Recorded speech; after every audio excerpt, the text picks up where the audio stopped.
राजस्थान के नए सीएम भजनलाल शर्मा की ससुराल डीग जिले की कुम्हेर तहसील के गांव बाबूला है।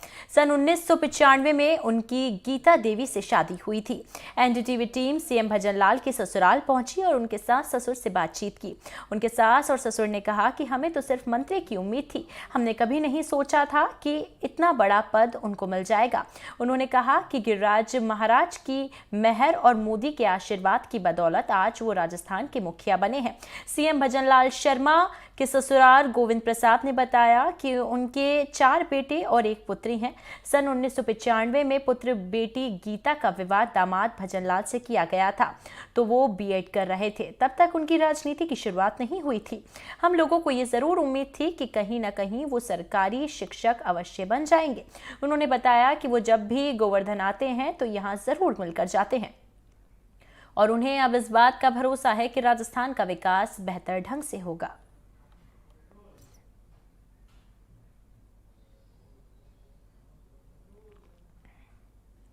नए सीएम भजनलाल शर्मा की हम ससुराल पहुंच चुके हैं और उनकी पत्नी का नाम गीता देवी है। गीता देवी का पैतृक गांव बाबूला है जो कुम्हेर में पड़ता है। आप मुझे देख सकते हैं, मैं उनकी ससुराल में खड़ा हुआ हूं। मेरे पीछे उनकी पत्नी है, उनका पैतृक घर है। कैमरा मैन अपने जो सहयोगी है उनसे कहूँगा कि वो घर दिखाएं। देखिए उनके जो गीता देवी यानी भजनलाल शर्मा जी की जो पत्नी है, उनके ये परिजन हैं, ससुराल जन हैं और सभी लोग यहाँ बैठे हुए हैं। जब से सीएम की घोषणा हुई है तो यहाँ लोगों का आना जाना लगा हुआ है। हम उनके जो ससुर साहब हैं उनसे बात कर लेते हैं। देखिए ये उनके ससुर साहब हैं। क्या नाम है आपका बाबूजी? गोविंद प्रसाद। गोविंद प्रसाद। अच्छा बाबूजी, आपके दामाद भजनलाल जी सीएम बने हैं तो एकदम घोषणा हुई तो आपको कैसा लगा उस समय? हमें साहब खूब भारी खुशी भाई आई है। हमें एक उम्मीद नहीं कि यह पद पे पहुंच जाएंगे। अच्छा, आपको उम्मीद नहीं थी कि वो सीएम अचानक से जैसे घोषणा हुई तो आपको नहीं लगा था कि वो सीएम बन पाएंगे? हाँ, सीएम बन पाएंगे।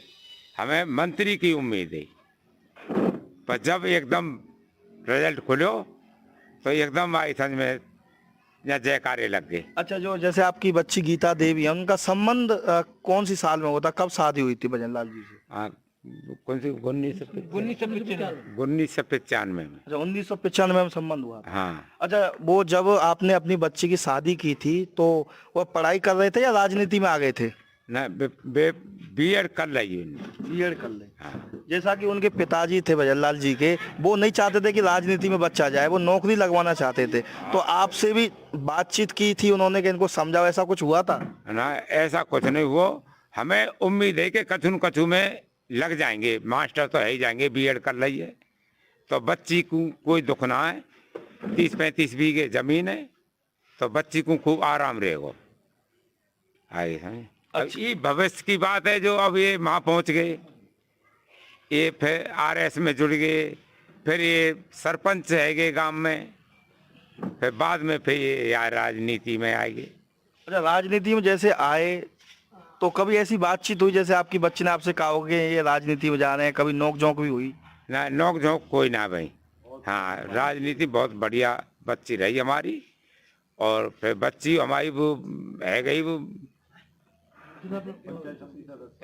पंचायत समिति सदस्य है गई। अच्छा, अब कब आए थे आपके दामाद यहाँ? 1 तारीख को। 1 दिसंबर।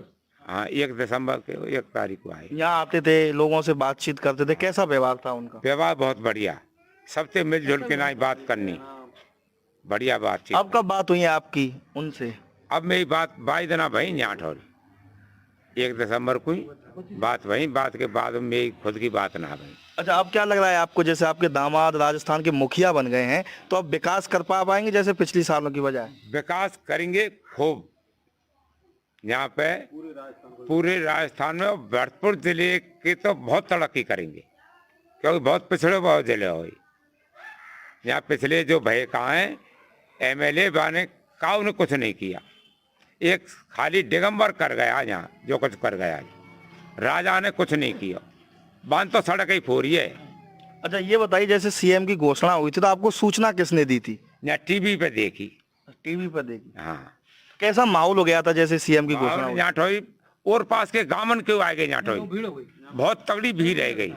शाम को हमारा बच्चा एक बंटी का कुम्हेर मकान पे वो डीजे बाजो ले आयो भड़कना आतंकबाजी है तो मिठाई और पास के गांव आएंगे यहाँ ठोरी सब भरगो यहाँ ठोरी। ये उनके ससुर साहब थे और ये बता रहे हैं कि जैसे सीएम की घोषणा हुई थी तो ये टीवी देख रहे थे और आसपास के गांव के लोग इनके घर पर एकत्रित हो गए थे और यहाँ धूमधाम से जश्न मनाया गया था। एक तरह से ये कह सकते हैं कि इन लोगों की दिवाली उसी दिन थी। अब देखिए उनकी जो सास हैं, इनकी जो पत्नी हैं गीता देवी, उनकी माता है, मैं उनसे भी बात करा देता हूँ। देखिए ये उनका घर है, उनके भजनलाल जी की ससुराल है और ससुराल जनों का ये घर है। आप देख सकते हैं पूरा गाँव। देखिए ये उनकी सासू माँ है, इनसे बात कर लेते हैं। भजनलाल जी से आपकी जैसे वो सीएम बने आपको भी पता चला था, क्या कैसी खुशी लगी थी? बहुत तगड़ी खुशी लगी साहब, बहुत तगड़ी, और बहुत तगड़ी भीड़ भाई, बहुत धूमधाम थे खूब। तो आपकी बात हुई है आज किसी से? आज बिनते भाई, खुद बिनते भाई, आज बात ला ली थे भाई, बिनते भाई। तो वो क्या कह रहे थे? वो खूब बढ़िया हंसी खुशी, खूब हंस रहे, खूब बढ़िया खुशी बात कर रहे। तो यहाँ वो आते थे तो जैसे उन लोग खाने में क्या बनाते थे आप लोग? अब खाने में तुमको बता दे बेटा, यहाँ रुकते तो सब्जी रोटी, और ना रुकते तो अपने चाय पानी नमकीन बिस्कुट, और कुछ नहीं खाते। अब क्या लग रहा है आपको, विकास करा पाएंगे वो राजस्थान का? बहुत बढ़िया, तुम देखना बेटा, देख कैसा राज करें, कैसा विकास करें। दे आज ते राजनीति में 20-25 साल है राजनीति में। अच्छा, वो जैसे आते थे यहाँ तो वो किस कमरा में ज्यादातर रुकते थे? इसमें रुकते। अच्छा, इसमें। हाँ। और भी कोई बात, जैसे गोवर्धन जाते थे वो आप लोगों से बातचीत करते तो क्या कहते थे आपसे? खूब बढ़िया, अब यही राज खुशी बोलते, ये राज खुशी बतराते। आपको उम्मीद थी कि मेरे दामाद सीएम बन जाएंगे? अब देखो कोई उम्मीद नहीं, या भाग को कोई पता ना पड़े, ये तो किस्मत है, जान कैसी खुल जाए कैसी ना खुले। हमने देखो चुनाव भये, जब तक हार जीत ना आई, जब तक कोई उम्मीद नहीं कि जीत जाएंगे, कि इतने ऊंचे बन जाएंगे, कोई उम्मीद नहीं था हमें। ये गीता देवी की माता थी, बता रही हैं कि हम लोगों को बिल्कुल भी उम्मीद नहीं थी कि हमारे जो दामाद हैं वो, देखिए और भी कुछ कहना चाह रही हैं। मोदी जी को आशीर्वाद, गिरिराज बाबा की मेहर। देखो ये बता रही हैं कि गिरिराज महाराज की मेहर और मोदी जी के आशीर्वाद के बदौलत ही भजनलाल शर्मा आज राजस्थान के मुखिया बने हैं। भरतपुर से एनडीटीवी के लिए ललितेश कुशवाहा की रिपोर्ट।